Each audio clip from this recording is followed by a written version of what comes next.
Bonjour à tous, j'espère que vous allez bien. Alors aujourd'hui, je vous retrouve pour parler des relations stériles ou toxiques et des relations saines ou épanouissantes. Si vous ne me connaissez pas, je suis Tiffany, psychologue clinicienne, thérapeute psychocorporelle et conseillère en fleurs de bac, et je vous partage mes réflexions et mes connaissances dans les domaines de la psychologie, la physique quantique et la spiritualité. Alors, dans cette vidéo, je vais aborder plusieurs points importants. Donc, en partant des relations toxiques avec un pervers narcissique, je vais essayer d'ouvrir un petit peu ce champ-là et de vous expliquer quelque chose d'important. Il y a plusieurs personnes qui ont fait un petit peu, leur spécialité dans leur travail d'expliquer en long, en large et en travers ce qu'est la perversion narcissique, comment est le pervers, comment est-ce qu'il fonctionne, etc. Et ils font un travail vraiment remarquable, je tiens à le souligner, mais moi je ne veux pas du tout m'engager dans cette voie-là. Donc si vous vous êtes abonné juste pour ça, je risque de vous décevoir. Par contre, j'ai d'autres choses à vous apporter de la place où je me trouve. C'est-à-dire que je comprends très bien qu'on recherche des informations pendant des soirées entières, voire des mois entiers pour essayer de comprendre qu'est-ce qui s'est passé, de décortiquer la relation, etc.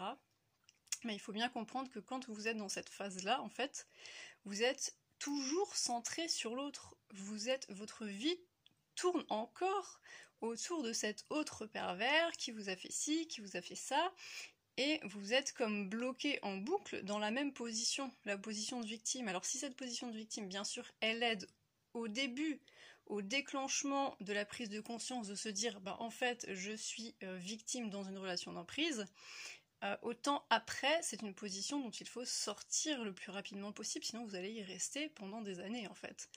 Rester dans l'impuissance et dans ce truc de se dire mon Dieu, j'ai perdu le contrôle, etc. Ce que je vous conseille de faire, si vous voulez, c'est partir de cette relation dysfonctionnelle et toxique pour vous recentrer sur vous. Qui je suis en fait dans tout ça? Quels sont mes besoins? Quelles sont mes envies dans la vie? Est-ce que je veux rester dans cette position? Comment est-ce que je vais m'en sortir?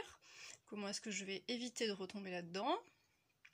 Et est-ce que je vais me laisser dicter mes comportements, ma conduite et même mon estime de moi par quelqu'un d'autre en fait? À quel point je donne le pouvoir à l'autre et à quel point je suis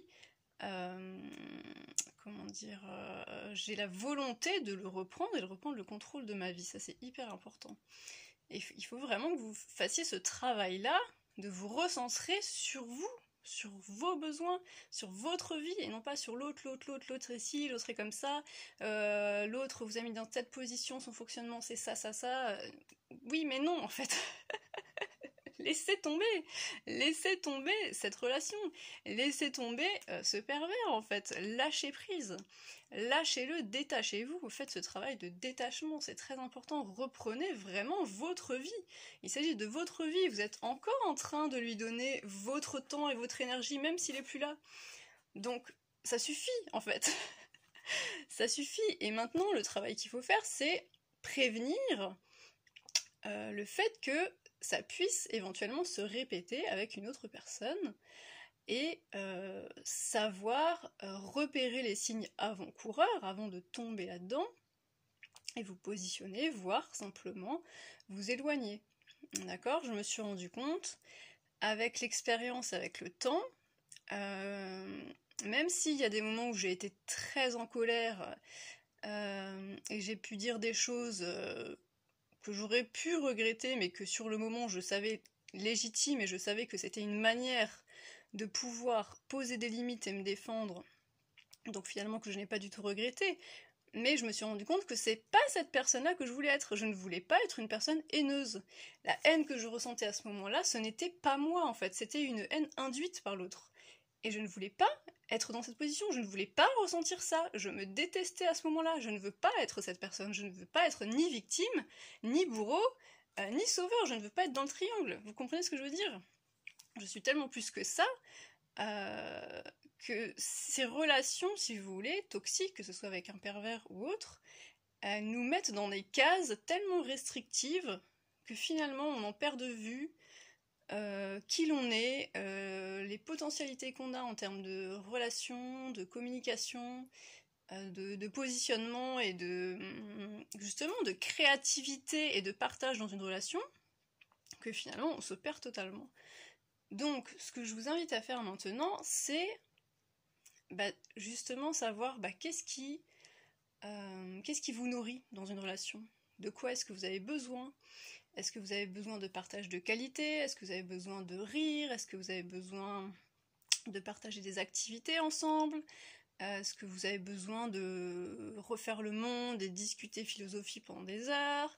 Est-ce que vous avez besoin de faire la fête? Tout ça, c'est propre à chacun en fait. Et suivant vos besoins, vous allez rencontrer des personnes plus ou moins toxiques pour vous. Attention, ça c'est très important. Je ne pense pas, donc en dehors de la perversion, qu'on puisse dire cette personne-là est toxique. Et de là où je me trouve aujourd'hui, je pense que c'est un petit peu prétentieux de dire cette personne est perverse, elle fonctionne comme ça, comme ça, comme ça. Non, elle a fonctionné comme ça avec vous. Qu'elle fonctionne comme ça avec les autres, on n'en sait rien finalement. On n'est pas dans sa vie, on n'est pas en train d'analyser toutes les relations qu'elle a. Même les pervers peuvent avoir des relations qui fonctionnent plus ou moins, qui leur apportent plus ou moins et qui rapportent plus ou moins aux autres en fonction de leurs besoins. Si vos besoins ne correspondaient pas à ce qui s'est passé dans la dynamique relationnelle, ça vous regarde en fait. Vous ne pouvez pas généraliser cela au monde entier. D'accord? J'ai connu des gens qui, pour moi, étaient vraiment à la limite de la violence et de ce que je pouvais supporter, de par ma sensibilité propre, mais qui avaient d'autres relations qui semblaient très bien fonctionner, et dans lesquelles l'autre personne y trouvait son compte en fait. Donc c'est pas à moi de dire t'es comme ça, t'es comme ça, t'es comme ça, non. Par contre, c'est à moi de me positionner, moi j'ai besoin de ça, tu ne m'apportes pas ça dans la relation que tu me proposes, donc je m'éloigne, tout simplement. Mais je vois pas trop l'intérêt de faire le profil type du pervers, etc. Alors oui, il y a des caractéristiques, il y a des choses... moi, ce qui m'intéresse, c'est les choses graves, si vous voulez, qui, sur un plan moral et même juridique, sont répréhensibles. Après, tout le reste, ça dépend de chacun, en fait. Je suis désolée, mais il y a des gens qui aiment bien être soumis. Alors peut-être que c'est pas votre cas, mais il y a des relations dominées-dominantes qui fonctionnent très bien. Donc ça, c'est à vous de vous positionner, plutôt que de faire, le procès, en fait, d'une personne. Non, il n'y a pas de procès à faire, c'est à vous de dire là ça ne me convient pas, je m'en vais tout simplement, plutôt que de rester bloqué sur cette personne et de devenir addict. Il y a une sorte de dépendance aussi là-dedans, donc ça il faut l'entendre aussi. La dépendance au regard de l'autre, la dépendance à la validation. Je me rappelle que moi quand j'ai été blessée donc par un pervers, j'attendais de lui qu'il s'excuse et que la réparation vienne de lui, mais c'est pas possible en fait. Donc ça aussi, il faut lâcher, c'est des choses qu'il faut lâcher. La réparation, elle doit venir de vous, c'est à vous de vous occuper de vous. L'autre n'est pas votre parent, d'accord? Il n'a pas à vous réparer, donc même si, oui, alors, il est peut-être responsable, mais il faut lâcher aussi ce besoin d'être réparé par un autre qui n'est pas capable de le faire, d'accord? Donc tout ça, c'est à lâcher, et à vous maintenant de vous positionner quand vous voyez des comportements qui pour vous sont toxiques. Par exemple, quelqu'un qui n'est jamais à l'heure à vos rendez-vous. Je connais des personnes, mais ça ne les dérange absolument pas en fait. Ils le savent, ils en rigolent, ils peuvent attendre la personne pendant 1 heure, 2 heures, 3 heures. Moi, je sais que je ne supporterai pas ça. Mais c'est ma limite. Donc à chacun de communiquer sa limite. Et si l'autre ne respecte pas votre limite, à vous de dire, bah écoute, on arrête là, parce que pour moi c'est pas possible en fait, je vais pas perdre 3 heures de mon temps à chaque fois qu'on a rendez-vous, parce que tu es incapable de tenir, d'être ponctuel en fait, d'accord? Ça peut être le mensonge, ça peut être, je ne sais pas moi, quelqu'un qui passe son temps à vous taquiner, et votre sensibilité fait que au bout d'un moment ça devient lourd, donc là aussi c'est à vous de mettre la limite. Ça peut être une personne envahissante qui vous appelle tout le temps, qui vous écrit tout le temps, qui veut passer tout son temps avec vous, alors que vous avez d'autres amis et d'autres occupations, et à un moment donné, ça devient toxique pour vous. Et là aussi, tout est une question de dosage et de besoins propres. Donc tout ça, c'est à prendre en compte quand on parle de relations toxiques. Il n'y a pas de relation toxique en soi, sauf les pervers structurellement pervers, mais il y en a très peu. Et souvent, la domination se met en place parce qu'en face, il y a quelqu'un qui est plutôt effacé ou qui a tendance à se soumettre pour faire plaisir, pour que ça se passe bien, pour que le couple ou la relation fonctionne. Donc participe à cette dynamique en fait. C'est ça, il faut bien l'entendre. C'est-à-dire qu'à un moment donné, si ça ne vous convient plus, il faut le dire, ou vous éloigner, ou dire maintenant ça suffit. Je vois bien qu'il y a une dynamique malsaine entre nous, j'ai envie que ça change. Est-ce que tu es prêt à changer avec moi? Donc là, l'autre peut aussi se positionner. Vous vous positionnez de votre côté de la relation, et l'autre se positionne. Et si l'autre, voyez qu'il botte en touche, qu'il n'est carrément pas d'accord, eh ben, laissez tomber. D'accord, on est 7 milliards d'êtres humains sur Terre, il y en a d'autres en fait, c'est pas grave. Donc prenez soin de vous, et écoutez-vous.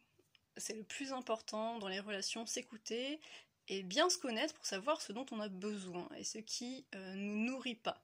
Pour aller vers des relations qui nous nourrissent, qui nous font du bien, où on n'est pas complètement fatigué à chaque fois qu'on passe du temps avec l'autre, l'autre n'est pas dans la plainte perpétuelle par exemple, ou l'autre n'est pas en train de nous critiquer tout le temps. Tout ça, c'est important, c'est des choses que vous pouvez repérer et sur lesquelles vous pouvez communiquer. D'accord ? Voilà, c'était ma petite vidéo du jour. Je vous souhaite une très bonne journée et je vous dis à très bientôt. Au revoir.